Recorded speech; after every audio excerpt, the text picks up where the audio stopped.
Empat macam ketentuan manusia. Sabda Nabi Muhammad SAW, dan diperintahkan dengan 4 kalimat. Artinya malaikat tersebut diperintah menuliskan 4 kalimat. Oleh karena itu, Nabi SAW menjelaskan dengan sabdanya, dengan menuliskan rezekinya. Rezeki ialah apa-apa yang diperoleh manusia, yang dimakan, yang dipakai, dan yang lainnya, baik banyak atau sedikit, halal atau haram. Dan ajalnya, ajal ialah waktu yang diketahui Allah bahwa seseorang akan mati atau masa hidupnya. Dan amalnya, yaitu amal yang baik atau amal yang buruk. Dan celakanya, yaitu sebab manusia maksiat kepada Allah atau bahagianya, yaitu sebab dia taat kepada Allah. Kata syaqiyun dan sa'idun diropakan karena menjadi khobar bagi mubtada yang dibuang, dan perkiraannya ialah dan dia adalah yang celaka atau yang bahagia. Jadi Allah memerintahkan kepada malaikat untuk menuliskan ketetapan-ketetapan manusia. Ada pula keterangan mengenai hal itu. Allah Subhanahu wa Ta'ala menyelesaikan 4 perkara bagi manusia, yaitu kejadiannya laki-laki atau wanita, akhlaknya bahagia atau celaka, ajalnya dan rezekinya. Kata kholik, jika huruf kho-nya dipatahkan, maka isyarah pada laki-laki dan perempuan. Dan jika huruf kho-nya didomahkan, maka isyarat pada bahagia dan celaka. Dari hadis yang telah dikemukakan, malaikat diperintah untuk menuliskan 4 perkara sebelum dia bertanya mengenai 4 perkara yang dituliskan itu. Ibnu Mas'ud dan Ibnu Umar meriwayatkan bahwa Nabi SAW bersabda, sesungguhnya jika air mani telah tetap berada dalam rahim, malaikat mengambil air itu dengan telapak tangannya. Lalu dia bertanya, wahai Tuhanku, apakah laki-laki atau perempuan, celaka atau bahagia, apa ajalnya dan apa jejaknya, di manakah dia akan mati?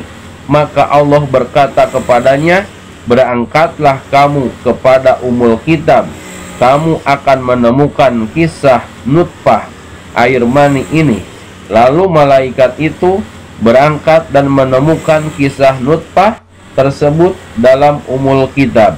Nutfah tersebut kelak akan makan rezekinya, menginjak berjalan pada jejaknya. Apabila telah datang ajalnya, dia dicabut rohnya, lalu dikuburkan di suatu tempat yang telah ditentukan baginya. Dalam sebuah riwayat dari hadis Ibnu Mas'ud dikatakan, sesungguhnya malaikat tersebut bertanya, ya Tuhanku, apakah akan dijadikan atau tidak akan dijadikan? Jika Allah mengatakan tidak dijadikan, maka malaikat itu melemparkannya ke dalam rahim dan menjadi darah. Jika Allah mengatakan dijadikan, maka malaikat itu bertanya, ya Tuhanku, apakah dijadikan laki-laki atau perempuan? Dalam sebuah hadis marfu dikatakan, iza matal jasadu dupina haitsu ukhida zalika turab. Apabila jasad telah mati, maka dia dikuburkan di suatu tanah yang dulunya telah diambil untuk membuat jasad tersebut.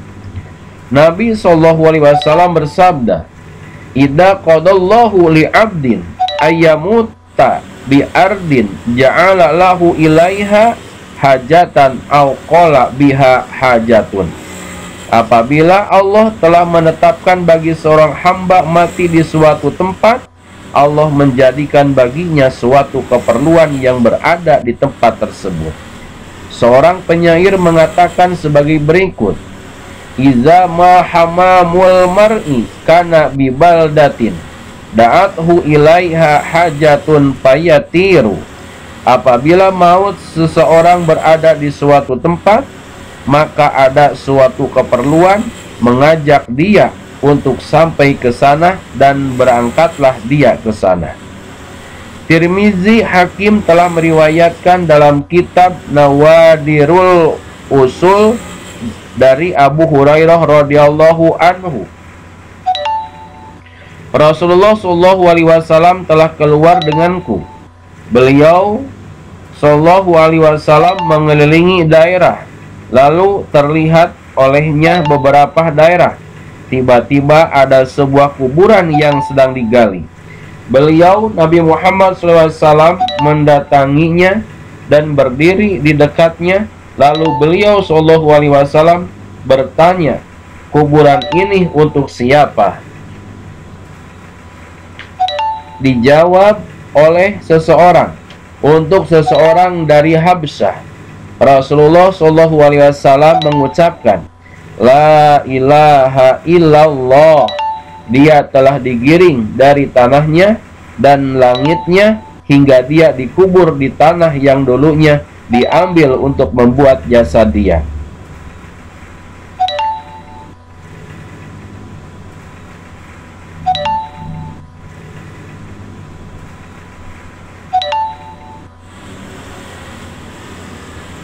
Dikatakan bahwa malaikat maut alaihissalam pada suatu hari masuk kepada Sulaiman ibnu Dawud alaihissalam.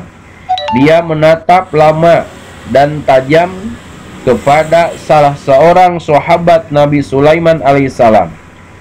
Kemudian dia keluar. Sahabat Nabi Sulaiman alaihissalam bertanya, "Wahai Nabiullah, siapakah laki-laki itu?" Nabi Sulaiman alaihissalam menjawab, "Sesungguhnya dia adalah malaikat maut."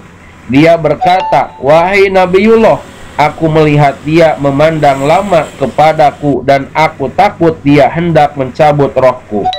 Selamatkanlah aku dari tangannya."